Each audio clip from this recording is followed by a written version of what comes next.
فأعوذ بالله من الشيطان الرجيم. بسم الله الرحمن الرحيم.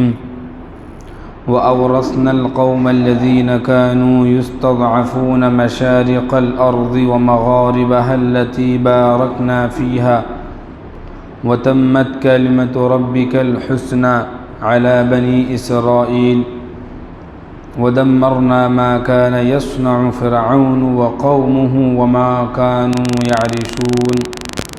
وقال الله عز وجل: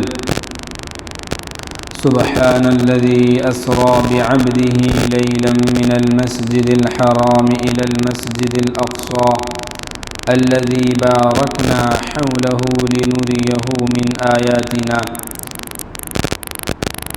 وقال النبي صلى الله عليه وسلم: لا تشد الرحال إلا لثلاثة مساجد: المسجد الحرام ومسجدي هذا والمسجد الأقصى أو كما قال النبي صلی اللہ علیہ وسلم. امت مسلمہ کے دردمند معزز سامعین حضرات، ارض فلسطین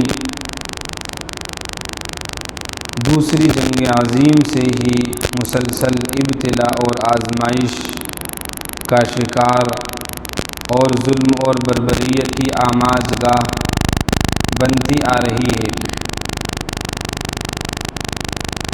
یہ سرزمین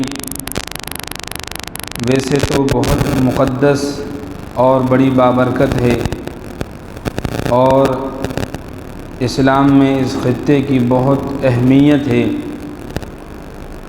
مسلمانوں کے مقامات مقدسہ میں سے تیسرا یہ مقام مقدس ہے جس کے بارے میں اللہ نے قرآن پاک میں جہاں بھی تذکرہ کیا تو یا تو مقدس کا لفظ ارشاد فرمایا یا پھر برکت کا لفظ ارشاد فرمایا. التی بارکنا فی یا الذی بارکنا حولہ.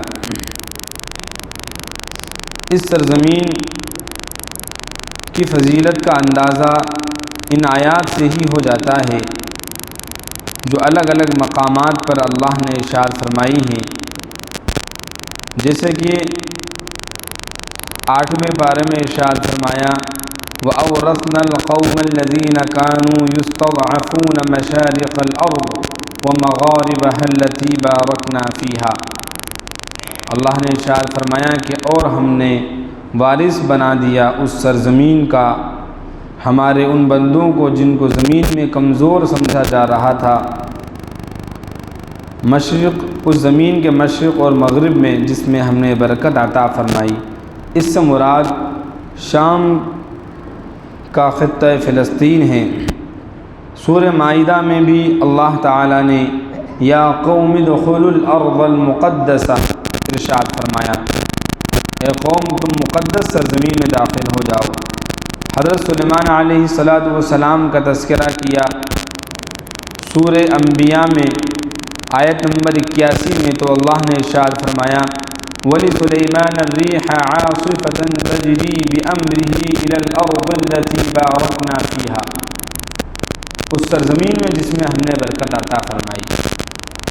سورہ اسراء آیت نمبر 1 رکوع نمبر 1 میں اللہ تعالیٰ نے جب نبی پاک صلی اللہ علیہ وسلم کا تذکرہ کیا واقعہ معراج کا، تب بھی یہی لفظ ارشاد فرمایا: سبحان الذی اسری بعبدہ لیلا من المسجد الحرام، کہ پاک ہے وہ ذات جو نبی پاک صلی اللہ علیہ وسلم کو اپنے خاص بندے کو راتوں رات مسجد حرام سے مسجد اقصیٰ تک لے کر گئی، یعنی اللہ کی ذات اور وہ مسجد اقصیٰ جس کے آس پاس میں ہم نے برکت عطا فرمائی.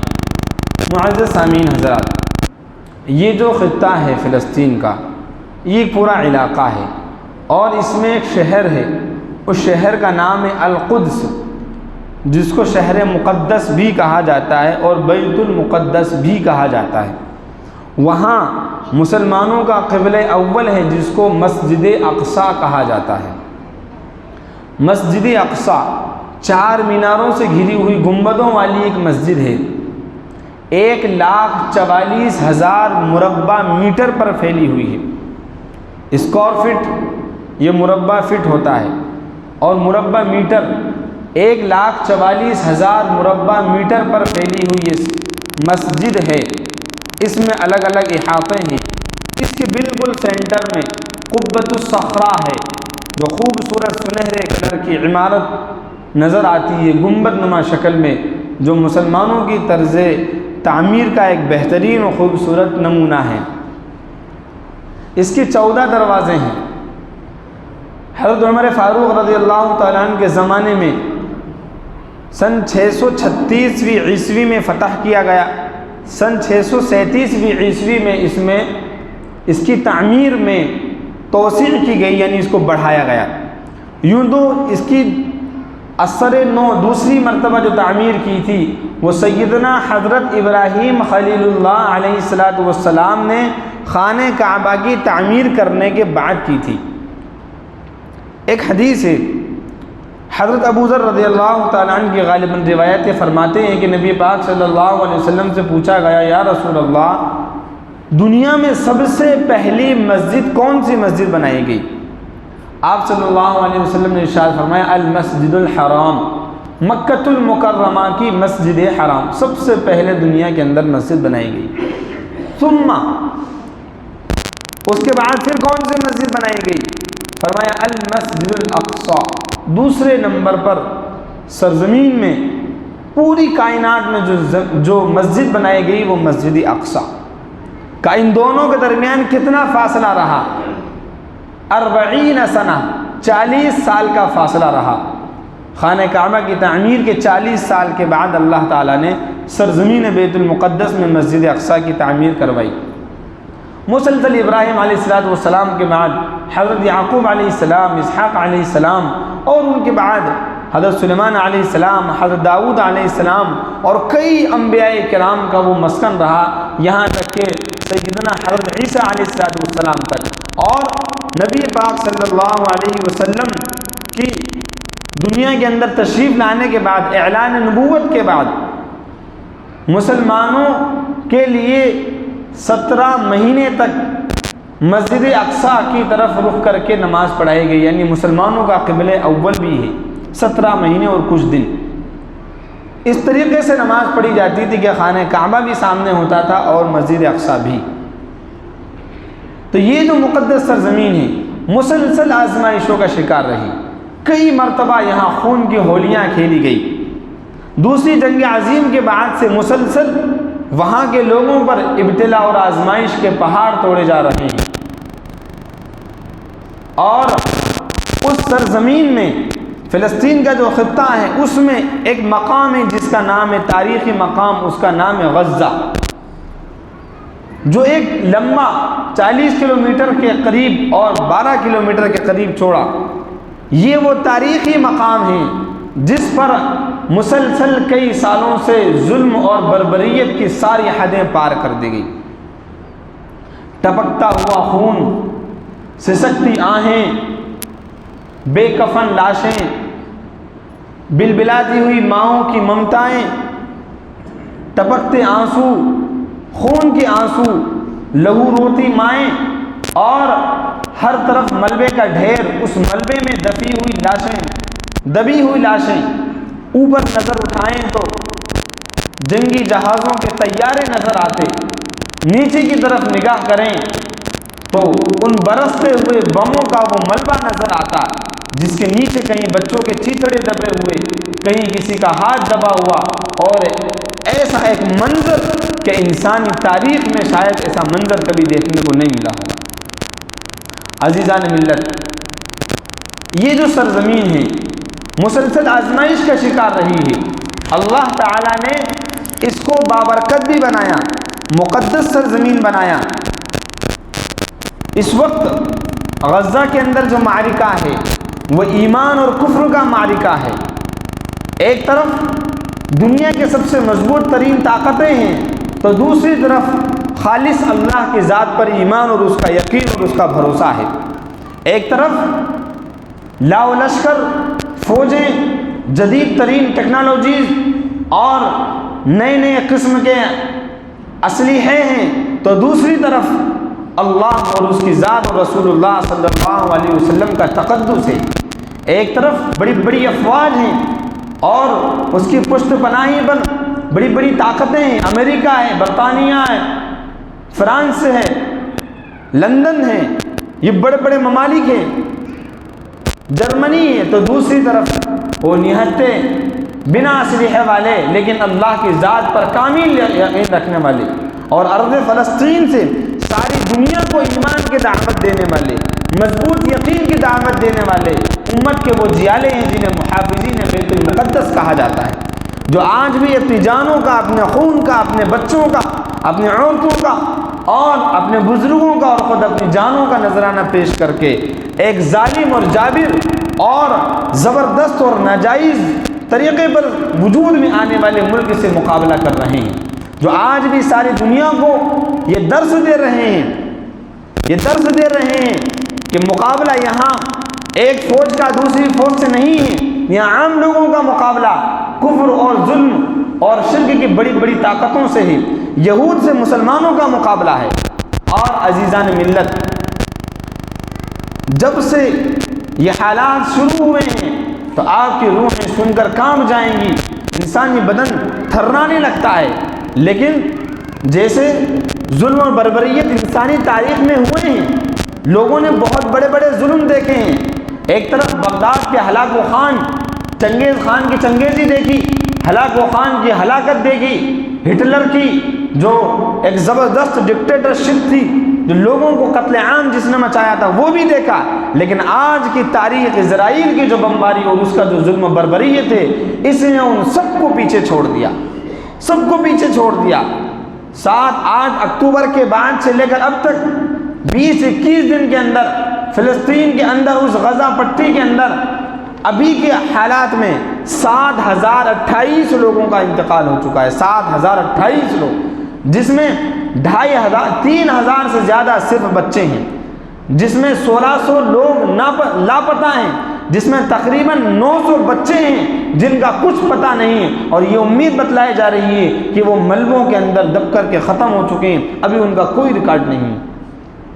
1500 سے زیادہ خواتین اس میں شامل ہیں۔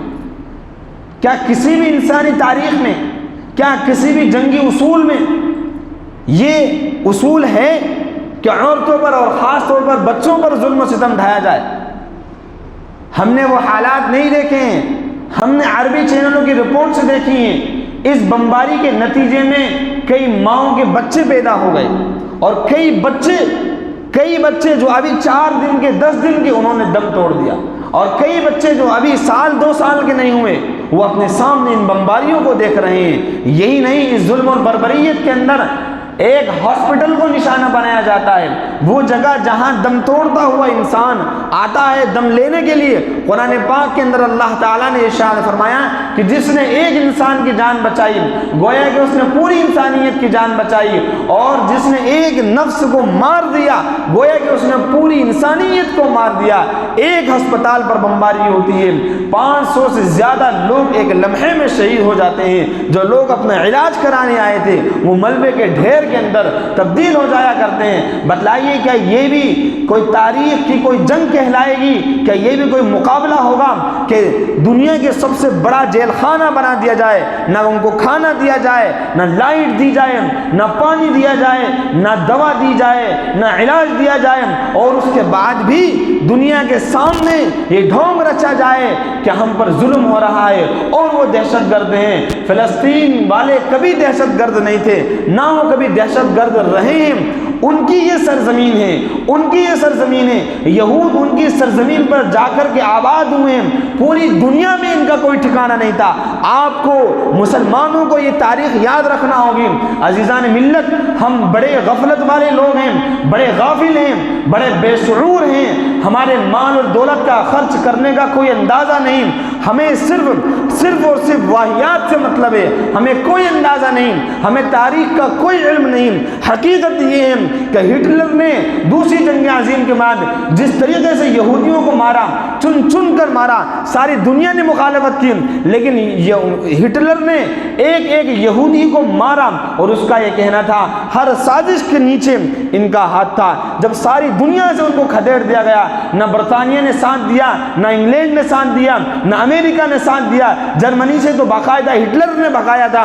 اس وقت میں بے یار و مددگار، بے سہارا، بھوکے پیاسے بلکتے ہوئے، سسکیاں بھرتے ہوئے، بنا آسمان، بنا چھت کے، آسمان کے نیچے زندگیاں گزارتے ہوئے، روتے بلکتے پہنچے تھے عرب کی سرزمین پر۔ ان اللہ کے بندوں نے، ان فلسطین والوں نے ترس کھایا، رحم دکھایا، اور اس رحم کے نتیجے میں جن کے سروں پر چھت نہیں تھی ان کو گھر مکانات دیے، جو پیاسے تڑپ رہے تھے ان کو پانی دیا، جو بھوکے مر رہے تھے ان کو کھانا کھلایا، ان کا علاج کرایا، ان کو رہنے کے لیے مکانات دیے۔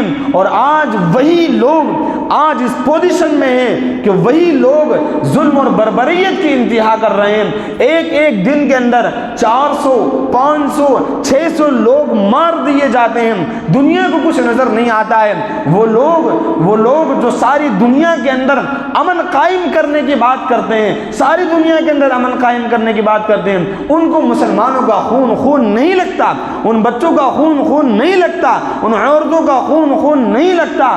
اگر کسی سے جنگ ہوتی ہے تو یہ جنگی اصول ہیں، عورتوں کو نہیں اس میں شہید کیا جاتا، نہیں مارا جاتا، بچوں سے کسی کا مقابلہ نہیں ہوتا، راہبوں سے اور مذہبی پیشواؤں سے مقابلہ نہیں ہوتا۔ لیکن بہرحال آج کی دنیا کا جو نقشہ ہے جسے ساری دنیا دیکھ رہی ہے، جو یہودیوں کی بربریت ہے، جس نے ہلاک و خان کی ہلاکت کو، اور چنگیز خان کی چنگیزی کو، اور ہٹلر کی ڈکٹرشپ کو، سب کو پیچھے چھوڑ دیا، اور ایسا ظلم اور بربریت کا ننگا ناچ رچا ہے، اور ایسی خونی تاریخ رقم کی ہے کہ آج تک دنیا نے ایسا خونی کھیل کبھی نہیں دیکھا ہوگا۔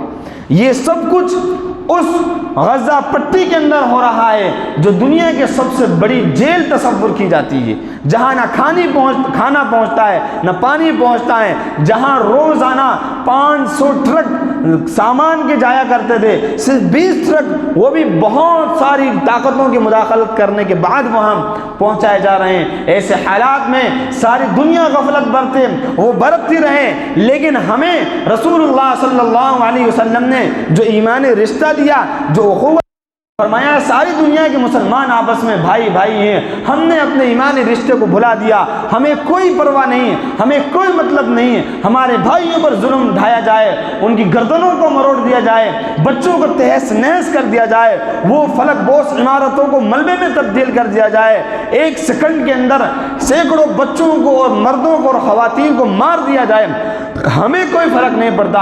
ہم جیسے بے نمازی تھے آج بھی بے نمازی، جیسے ہم حرام خوری کیا کرتے تھے آج بھی ہماری وہی حرام خوری، نہ ہماری دعاؤں میں اضافہ، نہ ہماری نمازوں میں اضافہ، نہ ہمارے صدقات میں اضافہ، نہ ہی ہمارے روزوں میں اضافہ، ہم نے کچھ نہیں کیا، اور ہم سے زیادہ غافل اس دنیا کے اندر کوئی انسان نہیں ہوگا جو ان حالات میں ہونے کے باوجود بھی ہوش کے ناخن لینے کے لیے تیار نہیں ہے۔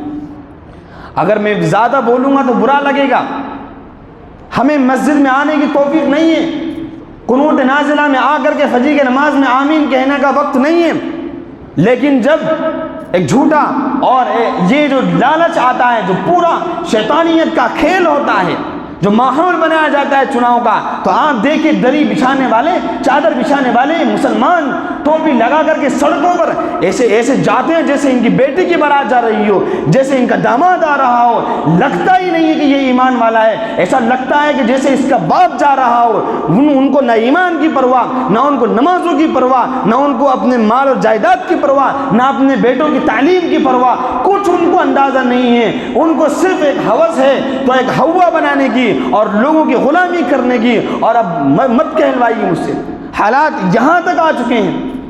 تو یہ جو یہود جو اسرائیل کی شکل میں 1948 میں زبردستی طور پر بسایا گیا تھا، زبردستی طور پر اس نے قبضہ کیا، ان یہودیوں کی تاریخ کو جانتے ہیں، شرارت میں اور خواصت میں ان سے بدترین انسان اور ان سے بدترین قوم نہیں آئی من حیث القوم۔ ہٹلر نے کہا تھا، آج بھی لوگ اس کی بات کو دہراتے ہیں کہ میں نے یہودیوں پر ظلم کیا اور ان کو چن چن کر مارا، اور کیوں مارا؟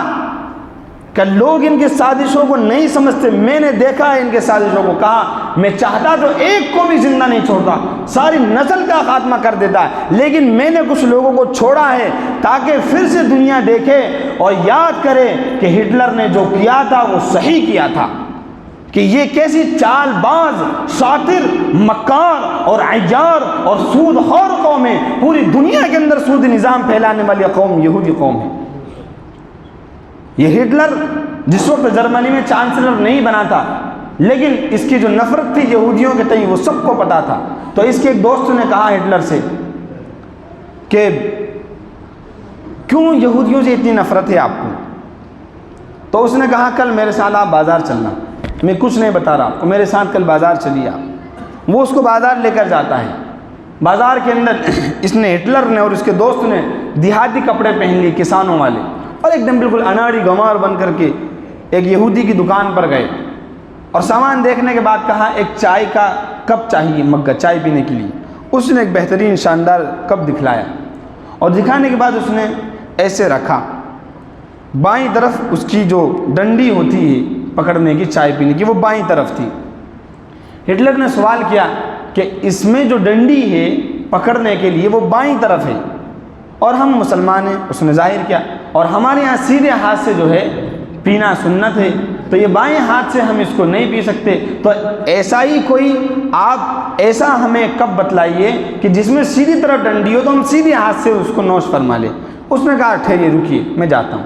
اندر گیا وہ اور سیم ویسا ہی لایا اور لا کر کے رکھ دیا۔ اس کی قیمت پوچھی، اس نے بہت قیمت بتلائی، لیکن جب دوسرا وہ اندر سے لایا اور اس کو سیدھے ہاتھ کی طرف رکھا تو اس کی ڈنڈی سیدھی طرف تھی۔ ہٹلر نے پوچھا کہ جناب ہاں یہ تو اس سے تو ہماری سنت ادا ہو جائے گی، یہ کتنے روپے کا ملے گا؟ کہا اس کی جو قیمت ہے اس کے مقابلے میں اس کی ڈبل قیمت ہے، کیونکہ یہ سیدھی طرف سے پینے کے لیے، حالانکہ وہی کپ تھا، اس کو یوں گھما دیا تو سیدھی طرف ہو گیا اور یوں گھما دیا تو الٹی طرف ہو گیا۔ بس اس نے اپنے دوست سے کہا دیکھیے اس کی مکاری، یہ اگر چاہتا تو یوں بھی کہہ سکتا تھا کہ جناب اگر آپ اس کو یوں گھما لیں گے تو سیدھی طرف سے آپ کی سنت ادا ہو جائے گی، لیکن جب اس نے دیکھا ان کے بھولے پن کو اور ان کی سادگی کو تو اندر گیا اور اندر سے وہی چیز لے کر آیا اور اس کو موڑ کر کے رکھ دیا اور اس کی ڈبل قیمت مانگی۔ کہا یہی نظام انہوں نے پوری دنیا کے اندر چلا رکھا ہے۔ ایسی شاطر اور عیانہ قوم تھی۔ بہرحال عزیزان ملت، یہ جو اسلام کی تاریخ ہے ہمیشہ سے یہ ہے کہ اسلام کی تاریخ ہمیشہ شجاعت اور بہادری والی تاریخ رہی ہے۔ وہ کبھی اسباب و وسائل پر بھروسہ نہیں کرتے، علام الغیوب اور اللہ کی ذات پر بھروسہ کرتے ہیں۔ آپ دیکھیے غزوہ بدر کی تاریخ کو، جہاں 313 نے ہزاروں کا مقابلہ کیا تھا، اور اس کے بعد جیسے جیسے آگے بڑھتے جائیں گے محمد ابن فاتح نے اتنا بڑا مقابلہ کیا، طارق بن زیاد نے اندلس کو فتح کیا، کشتیاں جلا کر کے محمد بن قاسم نے ہندوستان میں آ کر کے اسلام کا جھنڈا نصب کیا تھا۔ ایسے ہی سلطان صلاح الدین ایوبی نے اسی بیت المقدس کو سن 1100 عیسوی کے اندر صلیبی جنگیوں کے بعد اس کو فتح کیا تھا۔ اسلام کی تاریخ اس سے بھری پڑی ہے۔ آج بھی فلسطین کے مسلمان ہم لوگوں کو اور ساری دنیا کو یہ درس دے رہے ہیں کہ اللہ تمہارے ایمان کو دیکھنے والا ہے، اللہ تمہاری صورتوں کو، تمہاری شکلوں کو اور تمہارے لباس کو نہیں دیکھتا، تمہارے دل کے اندر ایمان کا کتنا پاور ہے۔ آج دیکھ لیجئے، کیا ان کو نہیں معلوم تھا کہ یہ کتنا بڑا طاقتور ظالم ہے؟ لیکن اس کے باوجود آج بھی وہ ڈٹے ہوئے ہیں، حالانکہ ان کی آنکھوں کے سامنے کتنے لوگوں کو شہید کیا جا چکا ہے۔ تو یہ جو اسلامی تاریخ ہے، اس تاریخ میں ایک روشن ترین اور ایک بڑے باپ کا اضافہ ہوتا ہے۔ فلسطین کی سرزمین سے، جہاں ایک باپ کا ایک چھوٹا سا بچہ کفن میں لپٹی ہوئی اور خون میں لت پت لاش کو جب وہ سینے سے لگاتا ہے تو سینے سے لگا کر وہ کہتا ہے کہ میرا بیٹا دنیا سے تو چلا گیا لیکن یہ جنت میں چلا گیا ہے، جنت کا پھول یہ بن چکا ہے۔ وہی ایک یتیم بچہ، چھوٹا سا بچہ جب اپنے باپ کی لاش کو دیکھتا ہے تو وہ کہتا ہے باپ سلام ہو تم پر، تم چلے گئے یہاں سے دنیا سے لیکن مشن ابھی بھی زندہ ہے، مسجد اقصی کی آزادی تک یہ مشن زندہ رہے گا۔ وہیں ایک نوجوان نوعمر بیوہ عورت بیوی جب اس کے شوہر کا انتقال ہو جاتا ہے بمباری کے اندر، اسرائیل کی بمباری کے اندر، اور اس کی لاش کفن میں لپٹی ہوئی پڑی ہوتی ہے، تب وہ اس کے سامنے کھڑی ہو کر کہتی ہے میرے سرتاج آپ تو چلے گئے لیکن مجھے غم نہیں ہے، کیونکہ آپ جنت میں گئے ہیں، اللہ کے پاس گئے ہیں، اللہ کے گھر کی حفاظت کرتے ہوئے گئے ہیں، اور آپ بے پرواہ رہیے، میں بھی آپ کے راستے پر چلنے والی ہوں۔ وہیں ایک باپ کے 3 بچے شہید ہو جاتے ہیں، تینوں کی لاش کو وہ سامنے رکھ کر کہتا ہے خدا کا شکر ادا کرتا ہے، شکر ہے اس پاک پروردگار کا جس نے میرے 3 بچوں کی شہادت کو اپنے گھر کے لیے قبول فرمایا۔ وہ لوگ آج ہمیں سبق دے رہے ہیں کہ تم کیسے دنیا میں الجھے پڑے ہو، کیسے دنیا کے نقشے میں لگے ہوئے ہو، شیطان کے راستوں پر چل رہے ہو۔ عزیزان ملت، آج ہمیں غور کرنے کی ضرورت ہے۔ ان حالات کے اندر ہم دعا کے ہاتھ بھی نہیں اٹھا سکتے، ہم ہوش کے ناخن بھی نہیں لے سکتے۔ یاد رکھیے ہندوستان کے مسلمانوں کے لیے اس میں بہت بڑا سبق ہے اور بہت بڑی عبرت ہے۔ وہ عبرت یہ ہے کہ آج فلسطین کے مسلمانوں پر جو بمباری ہو رہی ہے، جو 21 دن کے اندر 7028 سے زیادہ لوگوں کو مارا جا چکا ہے، 1600 سے زیادہ لوگ لاپتہ ہیں، کئی لاکھ لوگ شہر کو چھوڑ کر کے جا چکے ہیں۔ یہ جو حالات آج ان کے سامنے پیش آئے ہیں یہ انہی کی سرزمین ہے، اسرائیل کی سرزمین نہیں ہے، یہ انہی کی سرزمین ہے، انہی کی سرزمین پر اس کو آباد کیا گیا۔ ہمیں بھی یاد رکھنا چاہیے، یہاں کے ماننے رہنے والے تو یوں کہتے ہیں کہ یہ مسلمانوں کی سرزمین ہے ہی نہیں، یہاں کے ماننے والے اس ملک کے لوگ تو یوں کہتے ہیں کہ یہ تو مسلمانوں ہی کی سرزمین نہیں ہے، جب ان کی سرزمین ہوتے ہوئے جنہوں نے پناہ دی تھی انہوں نے جب ان کا یہ حال کیا ہے تو ہمیں بھی غفلت والی زندگی نہیں گزارنا چاہیے۔ اس لیے آج بھی وقت ہے، ہمیں ہوش کے ناخن لے لینا چاہیے اور ہمیں بیدار ہو جانا چاہیے، ورنہ کل کو مہلت نہیں دی جائے گی۔ ہم نے مانا کہ ہماری آواز نہیں جائے گی، در و دیوار سے ٹکرا کر واپس آ جائے گی۔ اب بھی موقع ہے، اندھیروں کا کیجیے کوئی علاج، ورنہ آنے والی نسل اجالوں کو ترس جائے گی۔ عزیزان ملت، یہاں ان حالات میں جبکہ قوم وہ لوگ جو ہمارے بھائی ہیں، اور بھائی ہم نہیں کہتے، قرآن نے بھائی کہا ہے انما المؤمنون اخوہ، رسول اللہ صلی اللہ علیہ وسلم نے بھائی کہا ہے المسلم اخو المسلم۔ اس کے باوجود آج ہمارا حال یہ ہے کہ جہاں پر 2500 3000 سے زیادہ بچے شہید ہو چکے ہیں، وہاں آج ہمارے بچے شرکیہ تہوار پر پٹاخے چلا رہے ہیں، چھوٹے چھوٹے بچے نمازوں کے وقت میں مسجد کے آس پاس پٹاخے پھوڑ رہے ہیں۔ یہ ہماری تربیت ہے، پتنگوں میں لگے ہوئے ہیں، لوگوں کے مکانوں پر چڑھتے چلے جا رہے ہیں، نہ ان کو قرآن کی تعلیم ہے نہ ان کو دنیاوی تعلیم ہے۔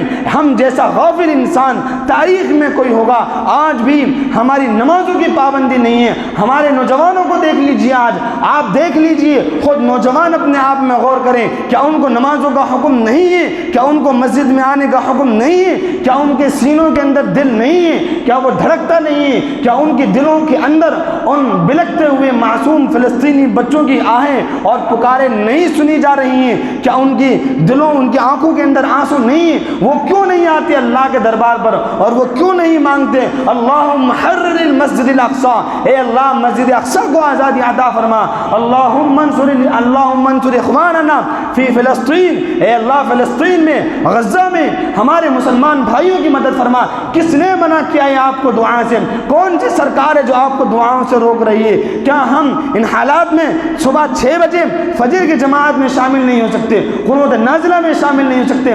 ہم سے ہمارے بم پٹاخے، ہماری دعوتیں، ہماری خوشیاں یہی نہیں چھوٹ رہی ہیں۔ کیسا وقت کا ہمیں انتظار ہے؟ وہ کون سا وقت ہوگا جو ہمیں آگاہ کرے گا، ہمیں جگائے گا؟ عزیزان ملت، آج ہم اور ہماری امت اور ہماری قوم یہ سوئی نہیں ہے۔ سویا ہوا انسان تو جگانے سے جاگ جاتا ہے، یہ تو ہمارے ضمیر تو مردہ ہو چکے ہیں، مر چکے ہیں، جن پر کسی چیز کا اثر نہیں پڑتا۔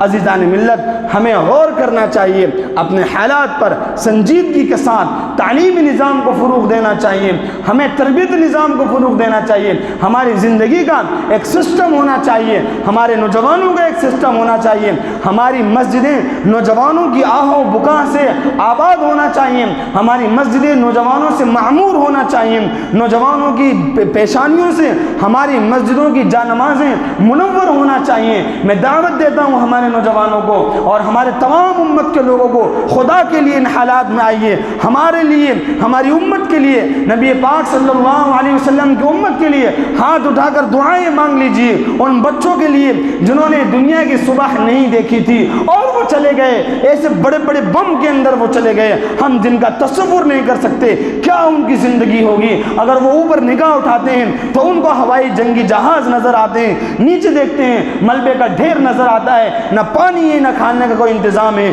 نہ گھر ہے، نہ مکان ہے، نہ ہاسپٹل ہے، نہ دوائی ہے۔ ہاں ایک چیز ہے تو وہ ایمان ہے، وہ اللہ کی ذات پر کامل یقین ہے، وہ رسول اللہ صلی اللہ علیہ وسلم سے محبت اور عظمت ہے، مسجد اقصی سے محبت اور عظمت ہے۔ اس لیے عزیزان ملت، ہم اپنی زندگیوں کا رخ بدلیں اور اپنے بھائیوں کے لیے دعائیں کریں۔ اور آخری چیز یہ ہے کہ وہ تمام چیزیں جو اسرائیل سے آتی ہیں، ہمیں ان تمام چیزوں کا بائیکاٹ کرنا ہے۔ آپ لسٹ دیکھ لیجئے، کوئی چیز آپ کو استعمال نہیں کرنا ہے۔ بہت سے لوگوں کے ذہنوں میں یہ سوال آتا ہے اگر ہم استعمال نہیں کریں گے تو کیا ہوگا؟ اس سوال کو چھوڑیے، غیرت کو دیکھیے۔ ایک انسان کے اندر ایک غیرت ہوتی ہے۔ اگر کوئی دکاندار اس کے باپ کو تھپڑ مار دے تو کیا اس کا بیٹا اس کی دکان سے جا کر سامان خریدنے جائے گا؟ کہ یا وہ یوں کہے گا کہ میں نہیں خریدوں گا تو کیا ہو جائے گا؟ وہ کبھی زندگی میں نہیں جائے گا، اس نے میرے باپ کو ذلیل کیا تھا، اس نے پورے بھرے بازار میں مجھے ذلیل کیا تھا، میں نہیں جا سکتا، بھوکا مر جاؤں گا۔ آج کہاں ہے ہماری غیرت؟ ایمان کے نام پر غیرت نہیں جاگتی اور باقی تمام چیزوں کے نام پر ہماری غیرتیں جاگ جاتی ہیں۔ خدا کے لیے ہم اپنے آپ کو بیدار کریں، تیار کریں۔ اللہ تعالی ہم سب کو سمجھنے کی اور عمل کرنے کی توفیق عطا فرمائے، آمین۔